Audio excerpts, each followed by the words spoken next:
We were looking for life in the cosmos. Instead, we found gods, ghosts, and eternity itself. What is a signal without a sender? If it is not alive, can it think?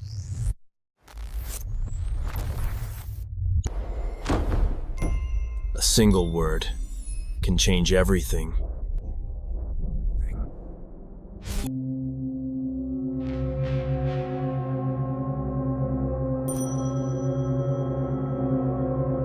Log entry 734.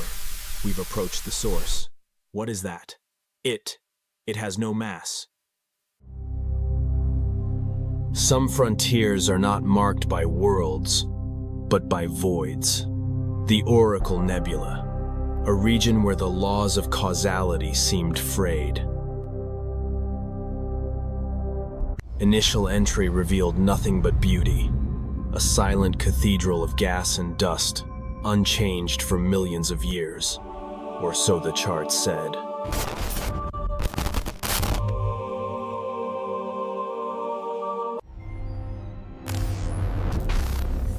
The first anomaly was dismissed as a sensor ghost, a flicker of data too brief to be real, a statistical impossibility.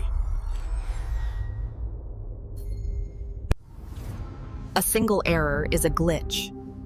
A repeating pattern of impossible events is a signal. The first transmission was not a wave, but a vector. It did not travel. It did not travel. It simply was.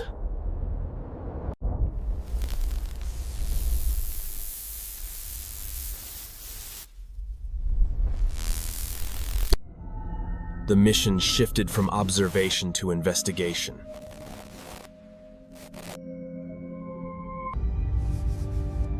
For Dr. Eris Thorne, this was not just a machine. It was a promise, the last link to a life he had lost. The official mission was to investigate an anomaly. His true mission was to find her. A probe was deployed to get a closer look, to triangulate the source of the ghosts in the data. But it was not prepared for what it would find.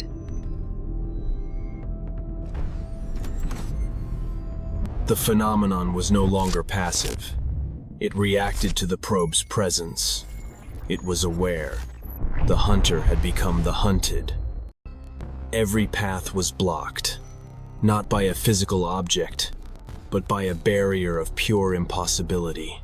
Something was guarding the heart of the nebula. A single probe was insufficient.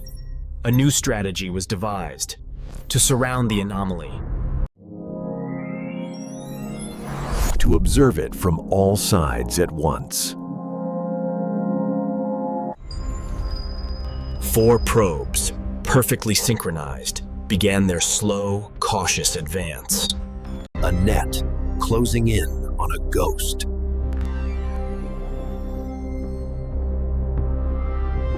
But the phenomenon was always one step ahead.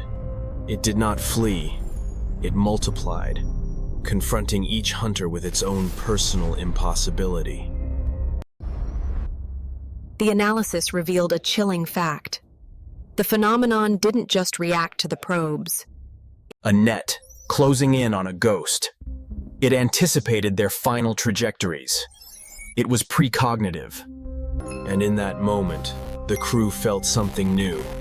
Not hostility or a warning, but something that resembled amusement. The ghost was playing with them.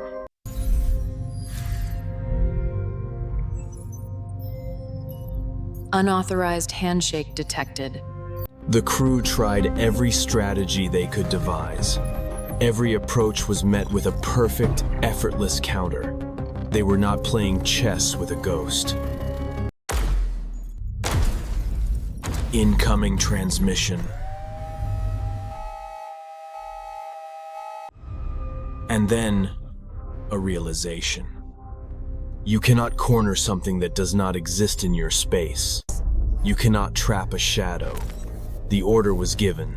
stand down. The strategy shifted from active pursuit to passive observation. If the entity could not be caught, perhaps it could be understood. The hunt was over. For months, the probes listened. They gathered petabytes of data On every quantum flicker, every impossible energy spike, a library of apparent chaos. The computer began the impossible task to find a pattern in pure chaos, to find a signal within the noise of the universe itself. But it was not noise. Rotated through higher dimensions of space-time, a structure began to emerge from the static. Faint lines, impossible curves. And then, we saw it. Not a creature of flesh or energy, but a being of pure mathematics. A thought, casting a shadow into our reality. It was not a static object, it was dynamic, it was thinking. We were not looking at a map, we were looking at a mind. For the crew, it was a moment that redefined their place in the universe. The silence was not of confusion, but of profound reverence. They could study it, interact with its projection.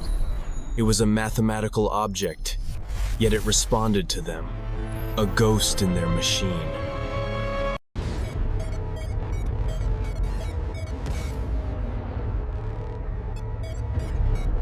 It wasn't an attack, it was a shield.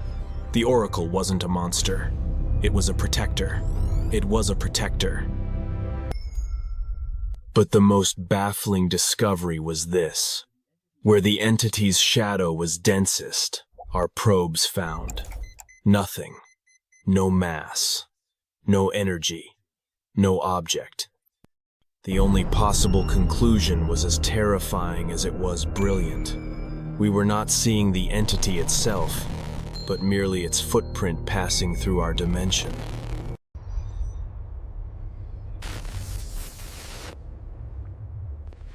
We had become that could not be touched. A single question remained. If we could not touch it, could we speak to it? To speak to a being of mathematics, we needed a new kind of voice. Not one of sound, but of causality. Not one of sound, but of causality. A device designed to write messages into space-time. The first message was the most universal greeting we could conceive. A language any intelligence would recognize as artificial. The prime numbers.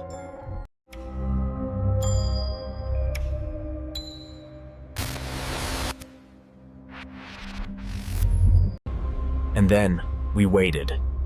Having sent our message across a dimensional boundary, all we could do was listen for an echo. For 12 hours, there was nothing. And then, a single event, different from the others, brighter, more deliberate, a single word in reply.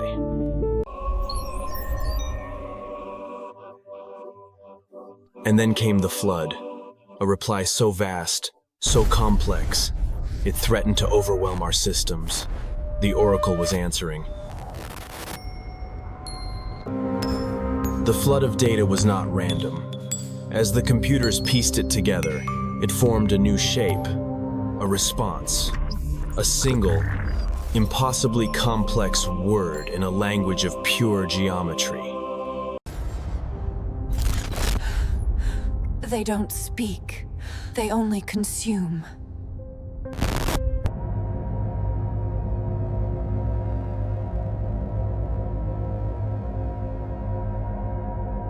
And when decoded, it was not a conversation.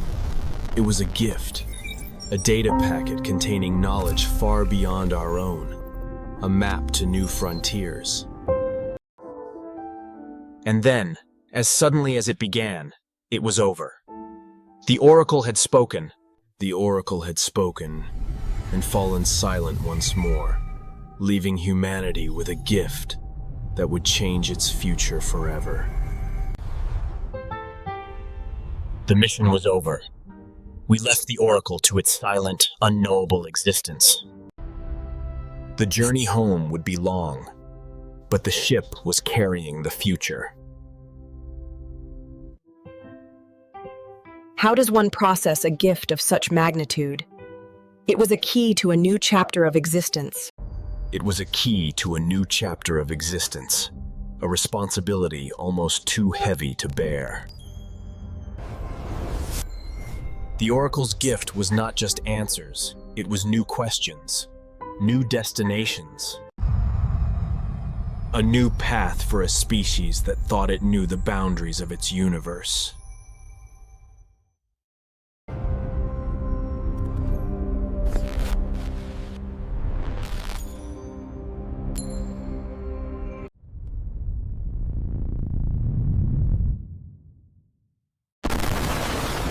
Received.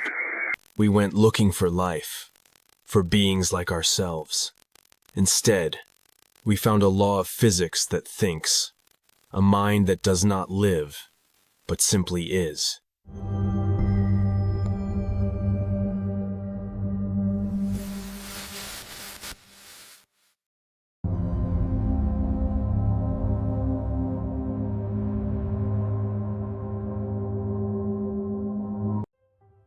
Our exploration of the universe is made possible by your support. Continue the journey with us.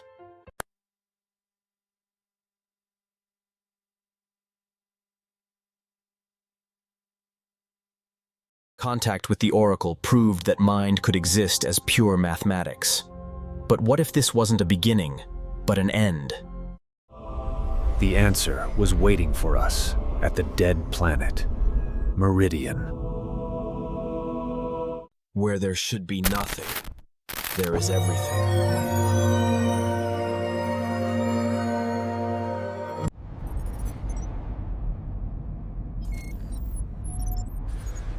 We are not of your math. How long can you stare into the void before it starts to stare back? Mission objective: to study the anomaly of Meridian 5. From a distance, it appears unremarkable.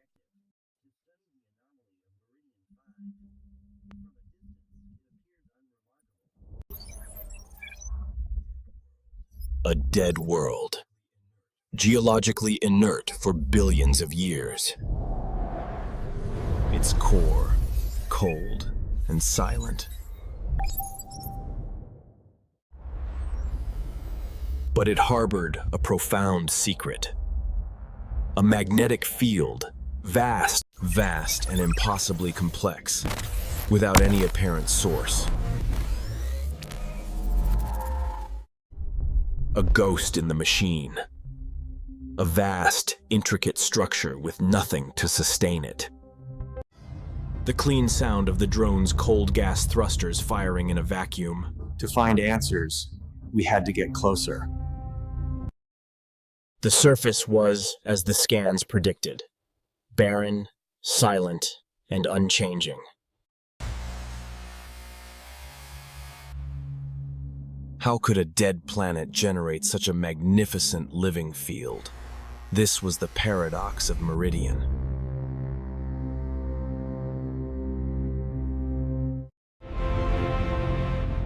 To understand the field, we needed to observe it without the interference of direct sunlight.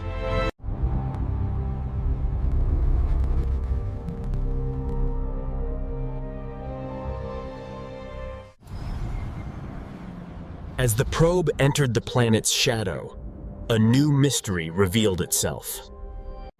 A ghost dance of light on a world that should have none. The auroral patterns were impossibly complex, more intricate than any known natural phenomenon. We attempted to map the field's structure during the display. And for the first time, the field seemed to notice us.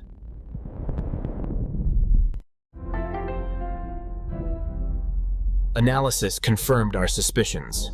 The light display was not chaotic.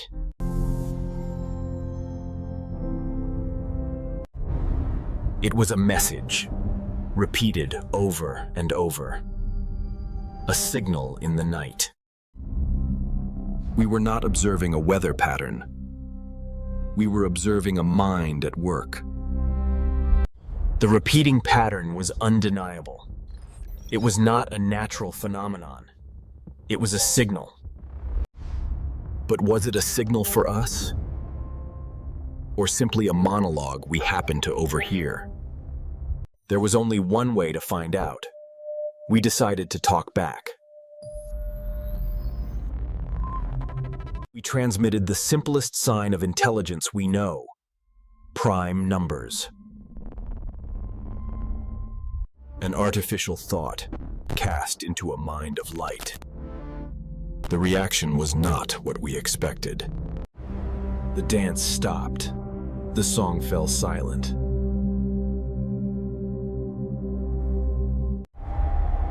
A stillness fell over the ghost. A silence that felt like a held breath. It was no longer just aware of us.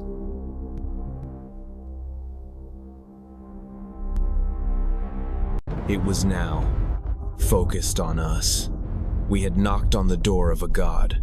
Now, we could only wait to see what would answer. It wasn't an attack. It was a gesture. An invitation. The ghost wanted us to see, to understand. We had no choice but to accept. A beam led us down, into a chasm perfectly carved from the planet's crust.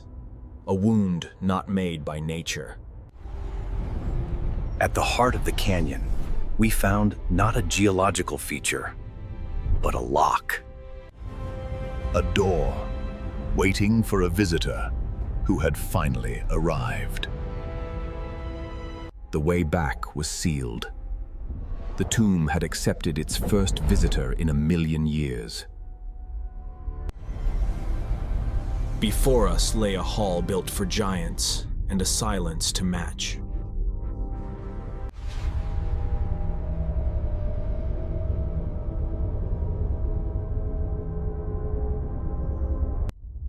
The corridor ended not at an engine room or a bridge, but at a doorway that felt different. It opened onto a space built for mourning. A hall of remembrance. Not cryopods for the living, but sarcophagi. A library of the lost. Not a handful of explorers. Not a single ship's crew. A nation. A species. Each tomb, not merely a vessel for the dead, but a final, fading echo of a life once lived. And at the exact center of this silent city, the probe detected a single, faint anomaly. The path to the anomaly was lined with tombs of a different kind, more ornate, more revered. Here lay not the citizens, but the architects, the minds that had conceived the Great Escape. The light was not a memorial flame. It was a status indicator. The terminal was still active. By connecting to the terminal, we did not simply download a file. We awoke the library. And the library began to speak. Not in words, but in memories. A vision of their world, as it was. A civilization at its peak, facing the final, universal truth. Their star, their source of life, had become their executioner. Physical escape was impossible. Every simulation ended in failure. Their physics had reached its limit, so they conceived a different escape, not of body, but of mind, to translate their entire civilization into a single, immortal thought. They spent their final generations not building an ark for the stars, but a machine to house a ghost. When the machine was ready, they began their final migration. Not a forced march, but a pilgrimage. Each mind, each memory, each soul. Unwritten from flesh and rewritten in light, a new form of life, born at the exact moment its world died. The record ended, a story of 1,000,000 years, told in a moment. And then, there was only the silence. They were not just bodies. They were the anchors, the physical memory of a consciousness that had learned to fly. Our mission inside the tomb was complete. It was time to leave the dead to their slumber. A star in a bottle, a power source that defied our understanding of thermodynamics, stable, silent, and eternal. And from this heart, great arteries of power reached out, feeding the ghost, sustaining the memory of billions. And then, we understood. This was not a tomb with a power source. This was a power source that wore a tomb as its monument. The story had been told, but the engine of that story was still running. The ghost wanted us to see its heart. This was not a place of remembrance. This was a place of function, the arteries of the machine. And at the end, we found the furnace, the undying star they had built for themselves.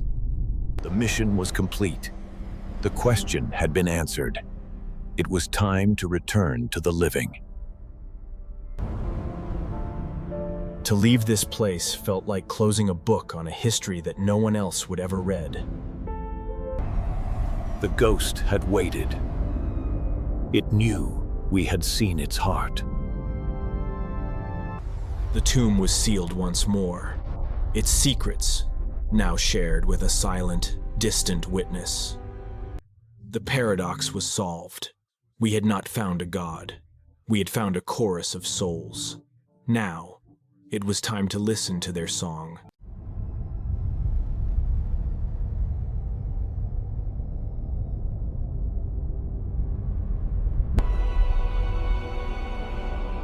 The response was not a sound, nor a word. It was a creation, a thought given form. The field reshaped itself, weaving a structure of impossible geometry. And within it, a new message. Not of primes, but of a mathematics far Not of primes, but of a mathematics far beyond our own. The orchestra and choir swelled to a massive emotional peak. For a moment, this dead world wore a crown of pure consciousness. An answer so profound, its only meaning was that we were incapable of understanding it.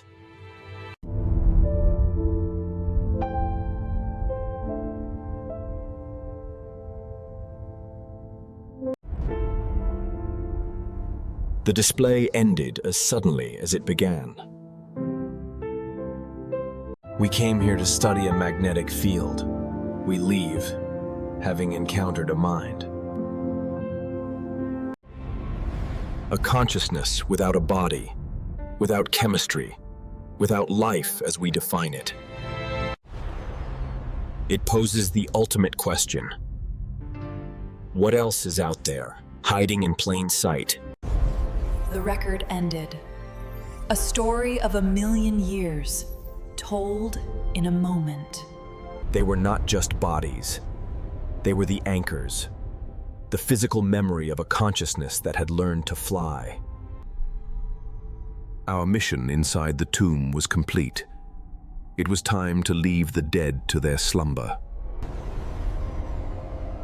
To leave this place felt like closing a book on a history that no one else would ever read. The ghost had waited. It knew we had seen its heart. The paradox was solved. The We ghost had had not found a waited. god. It We had knew found a we had chorus of seen its souls. heart. Now, The it was paradox time was to listen to their solved. song. We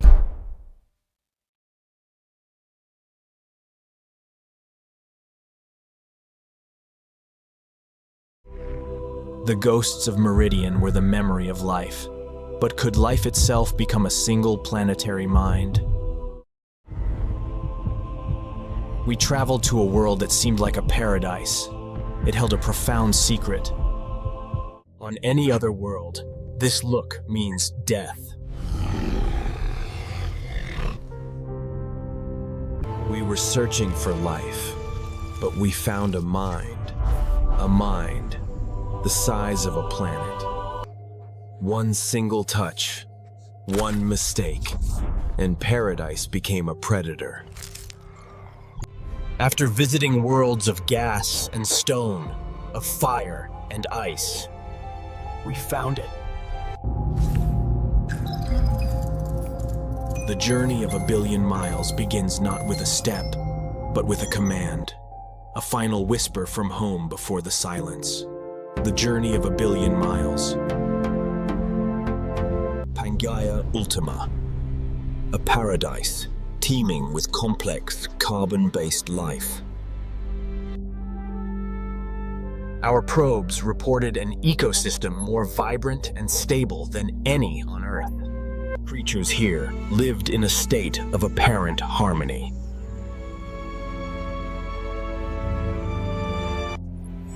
But the first data streams revealed an impossibility. Every living thing shared a common, recent genetic root. Predators did not hunt. Prey did not flee. It was a world without conflict. A paradise defined by a perfect, unnatural peace. And that is why we knew something was profoundly wrong. The paradox demanded an explanation. On a world without competition, how did life not only survive but thrive? The first word in a new conversation, a simple question, cast into the unknown. Is anyone there? The machine waited for an echo, a simple, physical reflection of its own voice. But the silence that answered was not empty. It was listening. And then, the planet spoke back. In a perfect, impossible mimicry.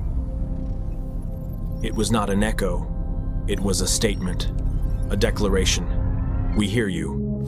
The search for answers led us underground. We discovered a network of fine, bioluminescent filaments.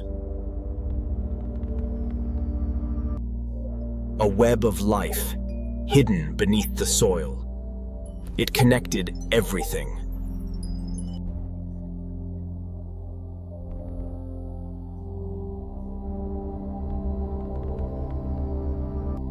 But the network did not stop at the flora. It was woven into the very fabric of the fauna, an umbilical cord, connecting every creature to the whole. It was not an ecosystem, it was a nervous system.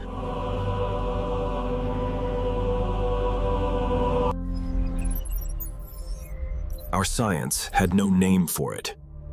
We could only describe what we saw. A single organism, wearing the disguise of a planet.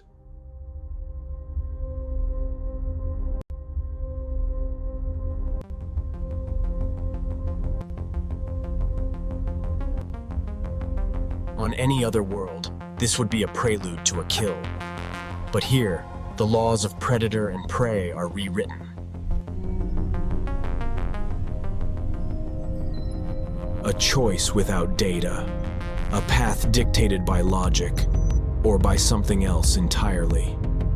In the face of perfect symmetry, the machine's logic reached its limit. But an invitation is not a matter of logic. It is a feeling, a gentle, irresistible pull. The moment an explorer ceases to choose his path, he becomes a pilgrim. The path led not to a destination, but through a series of trials. The first, a test of resonance. To proceed, the machine had to learn the planet's language, not of words, but of frequencies. The second trial was a test of adaptation, a challenge to the rigid laws of physics the probe held so dear. It had to abandon its linear programming and learn to float. The final test was one of perception. A choice between what was real and what was merely a beautiful, intricate lie. Not a death, but a disconnection. The creature is temporarily and harmlessly removed from the planetary consciousness. The predator doesn't consume, it simply redirects. A transfer of energy, orchestrated by the planet itself. A cycle, not of life and death, but of connection and disconnection. A planetary metabolism in action. If predation is a form of regulation, then consumption is a form of communication. A request must be made, and the request is acknowledged. The Hive, in its infinite complexity, grants permission, offering sustenance willingly. In this world, every meal is a transaction that strengthens the whole. A perfect, closed-loop economy. This network is the planet's true circulatory system. A vascular web stretching across continents, moving life's resources.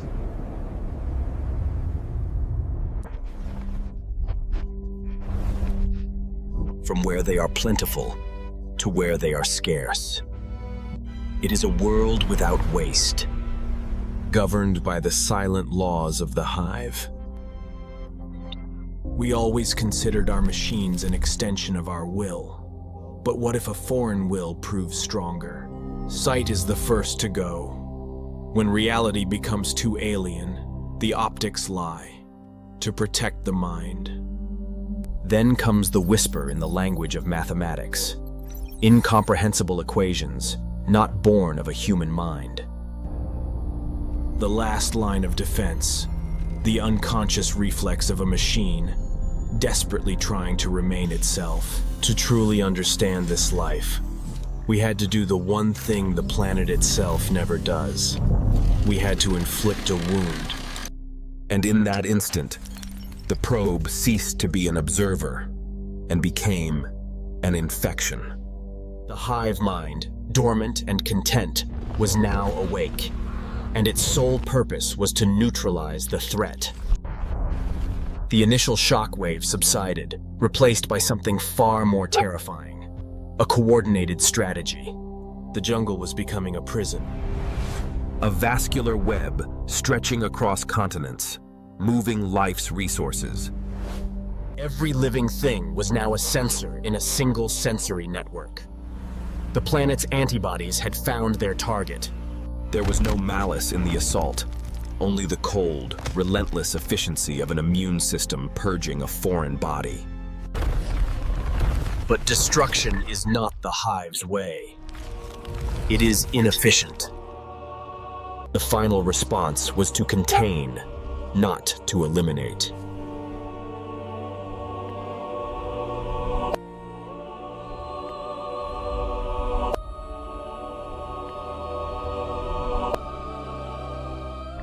A foreign body, isolated and rendered inert.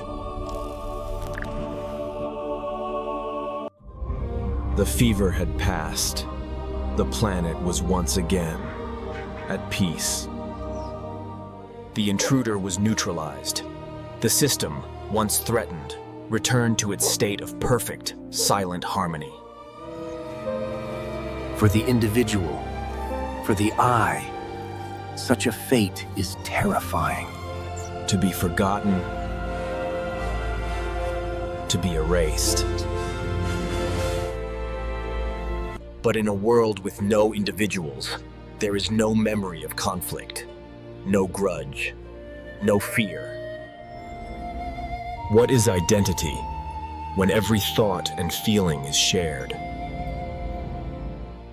What is self when the only true pronoun is we?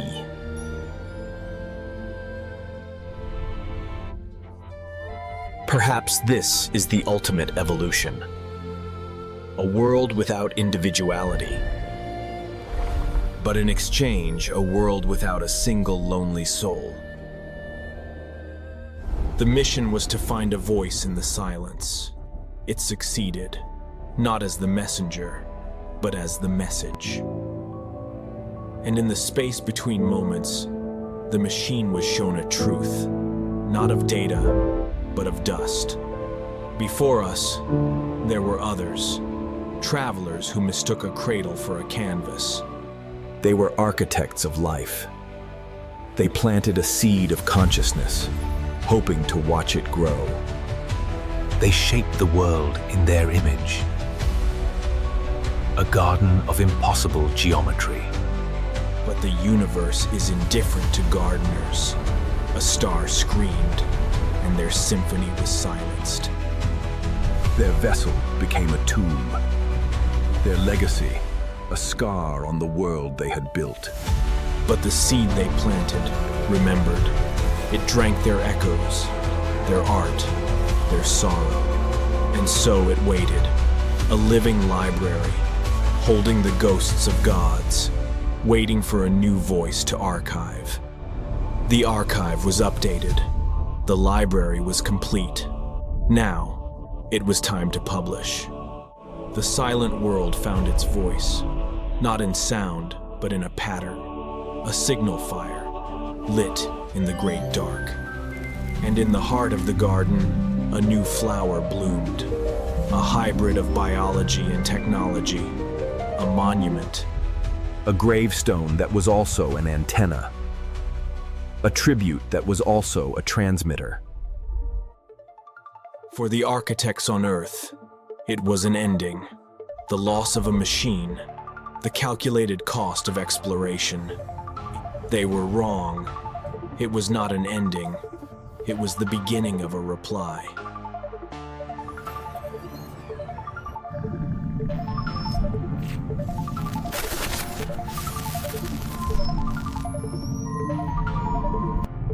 The great silence was broken, but the first reply did not come from Earth.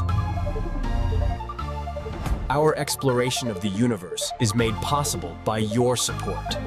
Continue the journey with us.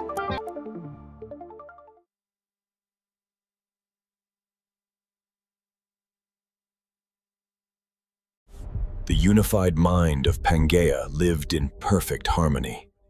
But what if life's time was measured not in seconds, but in millennia? What if the mountains we see are also alive? How do you survive where time itself is the enemy? In a universe of stone and ice, we found the impossible. On a world of endless death, what does it take to be immortal?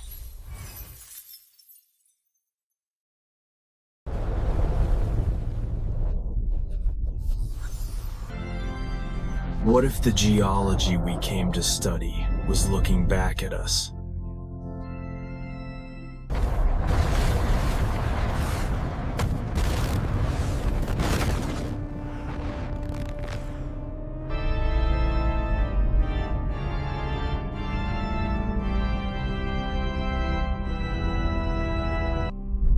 Mission Protocol 743.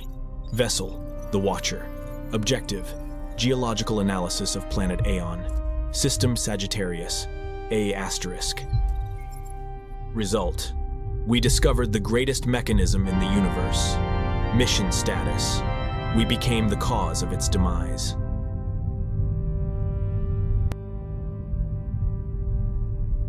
To study a world like this, you must first embrace the abyss. A supermassive black hole, where time itself bends.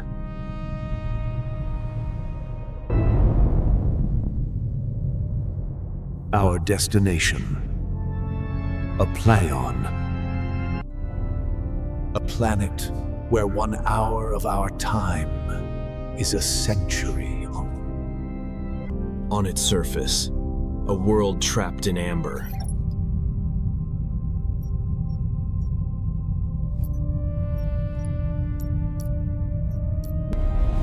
Initial surveys revealed a geological marvel, a world of crystal, frozen solid, devoid of movement, or so we thought.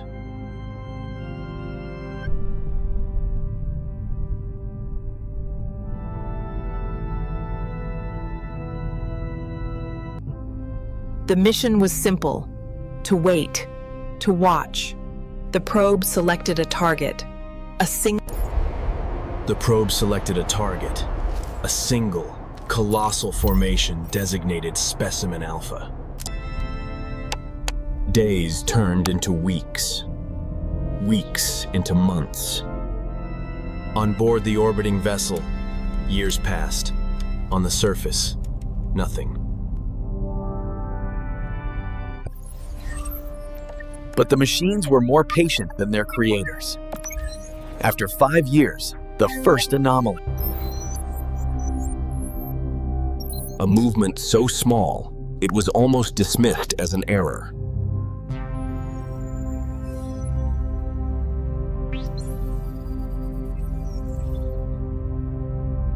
Was it an error, or the first sign of life, moving on a timescale so vast, it was indistinguishable from geology?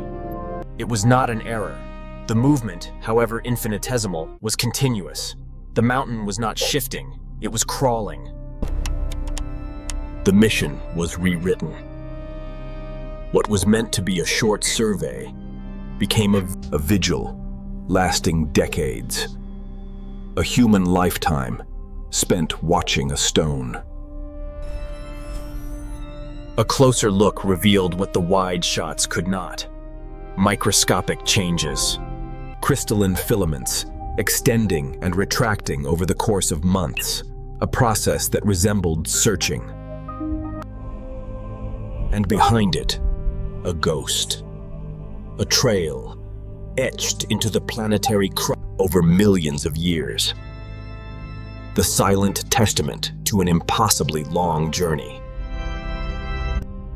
The data, once compiled, was irrefutable. It was not random drift. It was locomotion. Purposeful, directed, and impossibly slow.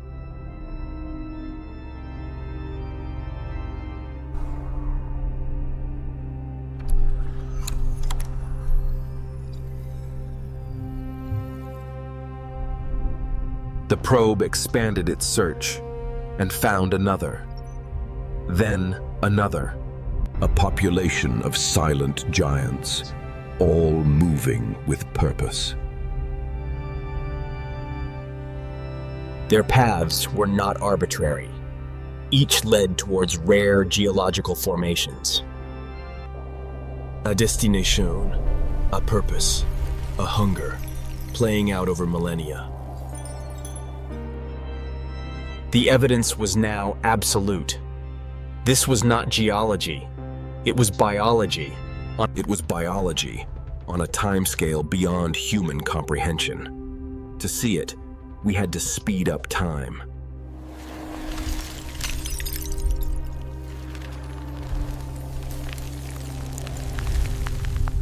"30 years of data, 1.5 million hours of observation, compressed into a single cohesive narrative. Time would now move at our speed." And there it was. Not the movement of stone, but the flowing grace of life. A river of crystal, a mile wide, moving with purpose. We witnessed it feed. A process that took over a decade was reduced to a few seconds. A slow, deliberate act of consumption. It even reproduced. A process of division, taking centuries to complete. A new generation, beginning its own 1,000-year journey. The verdict was in. Movement, consumption, reproduction.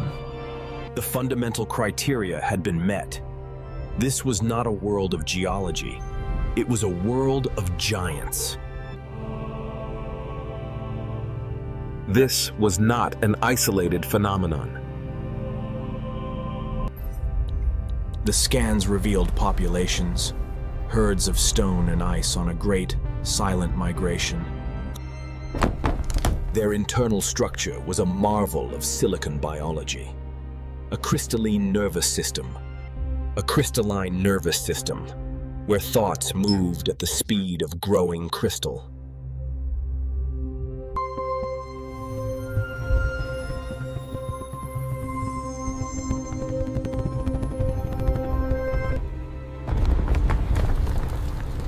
Their timescale granted them a different kind of immortemic impacts. They could endure cosmic impacts, healing wounds over centuries. A world of patience. They drew their energy not from a gentle sun, but from the violent heart of the abyss. They were creatures born of gravity. The revelation was complete. The data was undeniable. We came to study a dead rock and found a universe of life. Having confirmed the nature of this life, a new question arose. Were they solitary beings? The probe focused on 2 specimens, their paths set to intersect. For our crew, it was a generation of waiting. A mission passed from parents to children. On the surface, a century of silent, patient approach.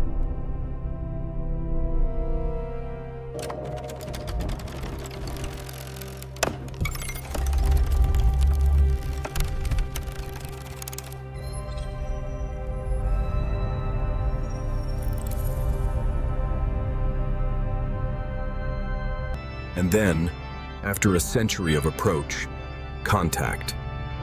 The beginning of a conversation. And they spoke.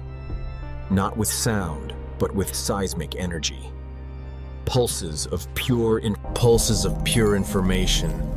A language spoken at the speed of stone.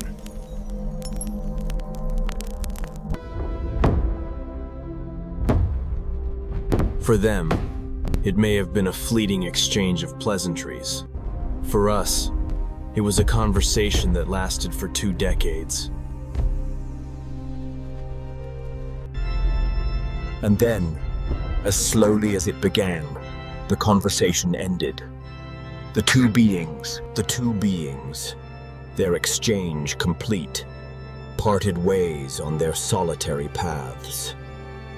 The only evidence of the 100-year meeting was a scar upon the face of the planet, and the priceless data within our probe. For the creatures, a brief exchange. For humanity, the life's work of a generation. A single priceless message from a truly alien world. Having received a message, humanity felt compelled to leave one in return. A simple statement of our own existence. And so we left. Another 50 years passed in the blink of an eye. Another 5,000 for the world below. Would they notice? Upon our return, we found our answer. They had noticed. They had studied our simple offering with the focus of geological time. It was not a reply in our language, but in theirs, a response written in formation and patience. What is life, if not organized complexity? We came seeking answers, and found life that poses an even greater question. What else is waiting in the slow, patient corners of the universe?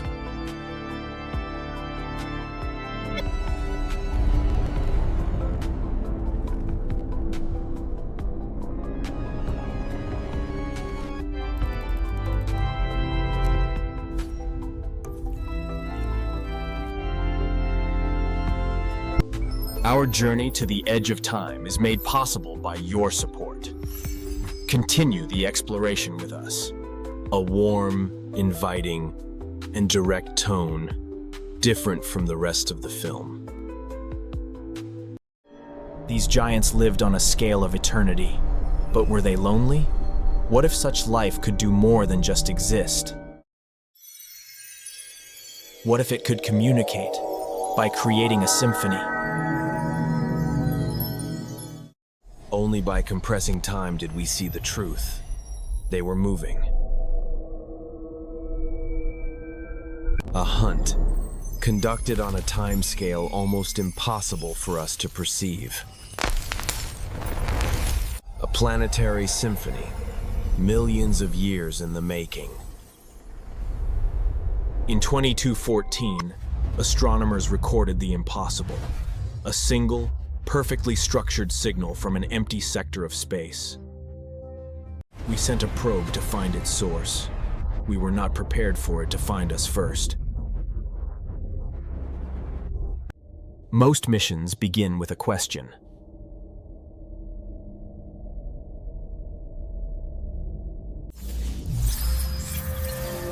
Ours began with an answer.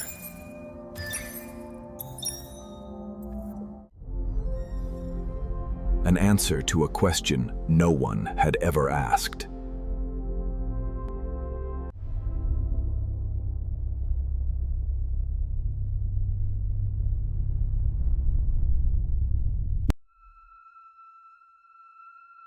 There are worlds that defy our very definition of a planet.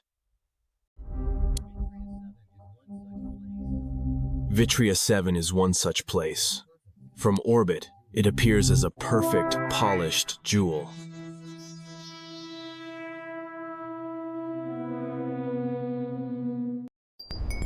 No clouds, no oceans, no visible signs of the chemistry we associate with life.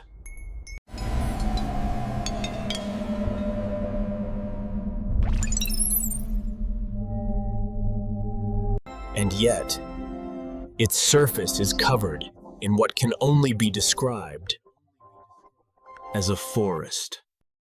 A forest of crystal, silent for millennia, catching the light of its twin suns.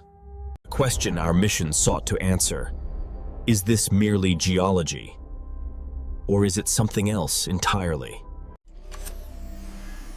The first days on the surface brought only a profound, crystalline silence. Our primary objective was to find the source of the echo. To confirm that it wasn't just a ghost in the data.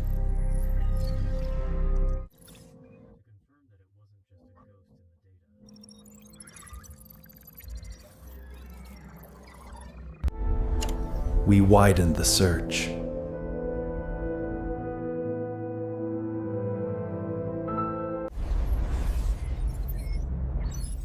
Scan after scan yielded the same result. Nothing.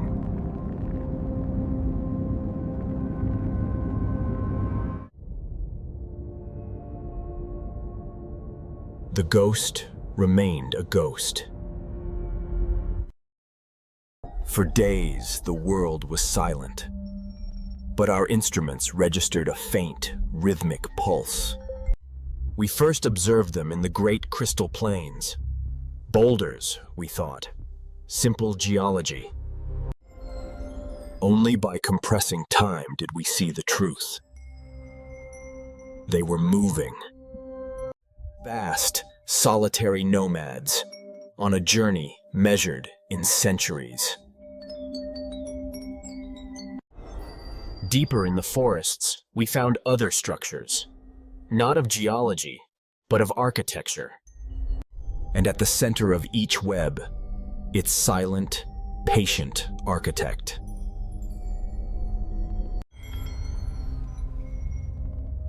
We soon realized this was not a random encounter. It was a hunt, conducted on a timescale almost impossible for us to perceive. A transfer of energy, the fundamental process of life, in a form we never imagined. We had discovered life, but a question remained. How does it communicate? Meeting in a world without sound as we know it.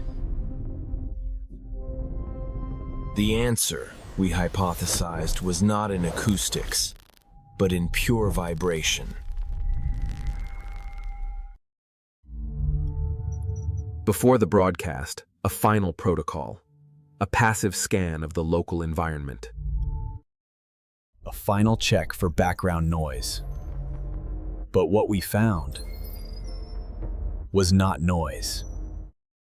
It was the faintest whisper of a signal, scattered across 1,000 sources. The ghost was not gone. It had simply shattered.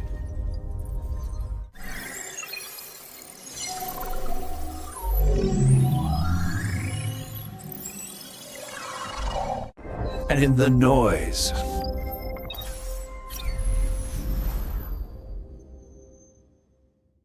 we found a single, perfect note.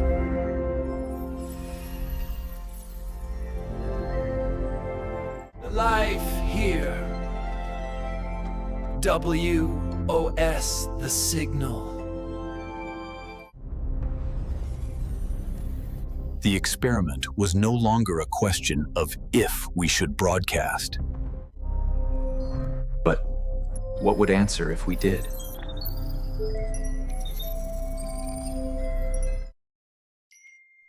We conducted an experiment, a single, pure frequency, broadcast into the silent forest. The reaction was immediate.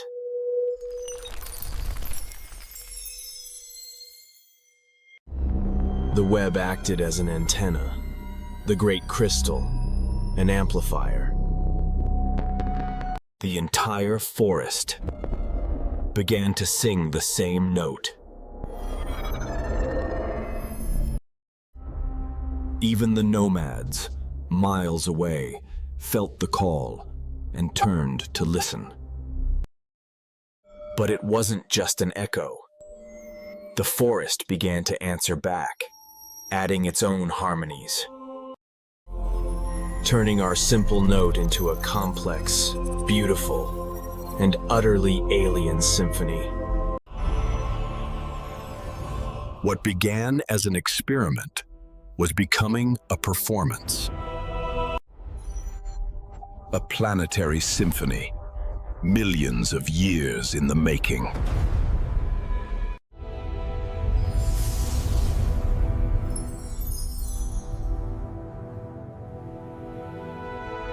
As the planet sang,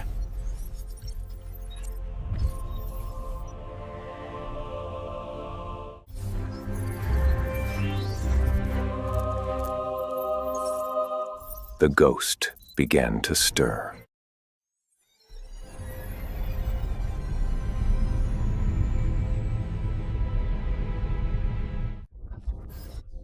At first, a single point of data.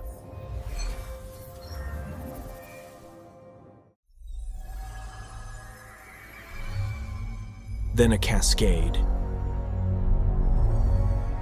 Song was not an answer to our call.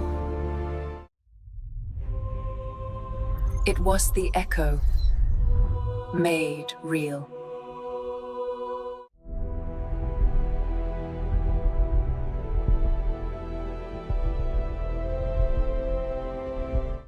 A performance, millions of years in the making.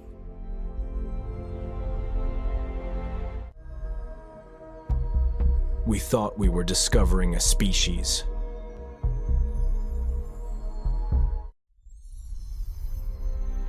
We were witnessing the execution of an ancient code.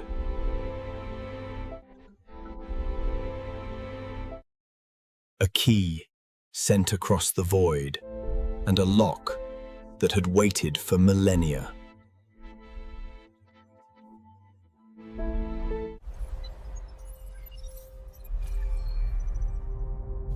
But a final question remained. Who was the composer? Every crystal, a perfect instrument. Every facet, a unique voice.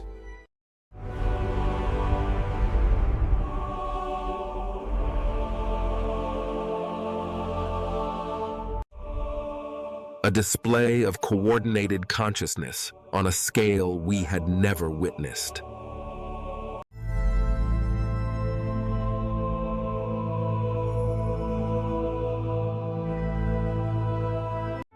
And in the silence that followed, the world felt more alive than ever before. The symphony is over.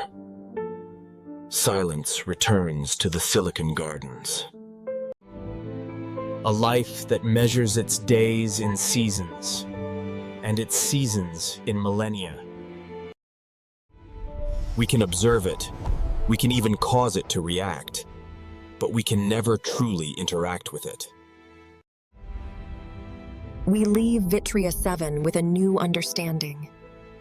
That consciousness is not confined to the rapid, chaotic forms we know. It can exist in the patient, resonant, and eternal song of stone. The mission was complete.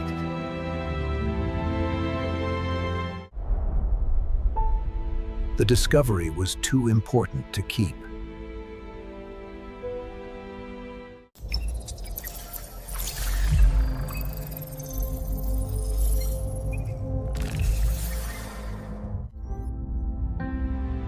But with the data, the probe's AI sent a final, autonomous directive. A warning.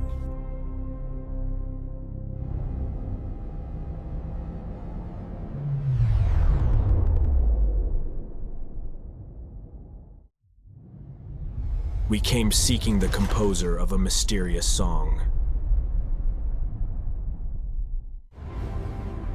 Now, we must ask, are we ready for them to hear ours?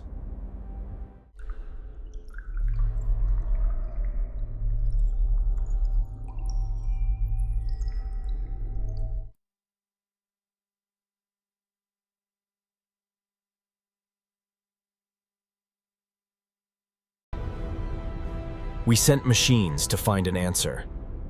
They returned with only a new question.